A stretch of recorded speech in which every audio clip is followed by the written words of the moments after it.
நான் கேட்கிற கேள்விக்கு எஸ்ங்கிறது உங்க பதிலா இருந்தா ஒரு ஸ்டெப் முன்னாடி எடுத்து வச்சு வரணும். நான் பக்கத்துல இருக்கிற ஒரு கிராமத்துல இருந்து வரேன் அப்படிங்கிறவங்க அங்கேயே நில்லுங்க.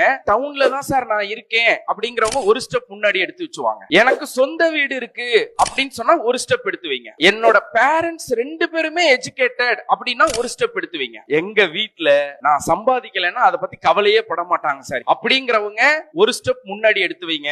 இல்ல சார் நான் சம்பாதிச்சுதான் எங்க வீட்டுக்கு கொடுக்கணுங்கிறவங்க அங்கேயே நில்லுங்க. என் பிரதர்ஸ் ஆர் சிஸ்டர் அவங்களும் காலேஜ் முடிச்சிட்டாங்க அப்படிங்கிறவங்க ஒரு ஸ்டெப் எடுத்து வைங்க. இதை ஏன் நான் செய்ய சொன்னேன்னா, all are not in same situation. இதுதான் வெற்றி கோடுன்னு வச்சுக்கங்க.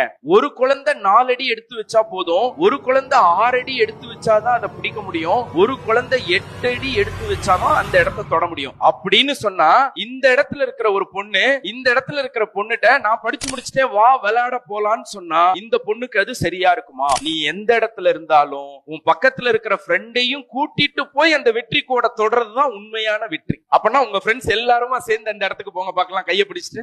வெரி குட் வெரி குட், நல்ல கைத்தட்டல் கொடுங்க. நம்ம கூட பிடிக்கிற ஒவ்வொருத்தரையும் நாம ஜெயிக்க வைக்கணுமே தவிர எக்காரணம் கொண்டு இந்த ஜாலியின் பக்கம் அவங்களை என்ன பண்ணிடக்கூடாது, இழுத்து கொண்டு போய் விட்டுறக்கூடாது.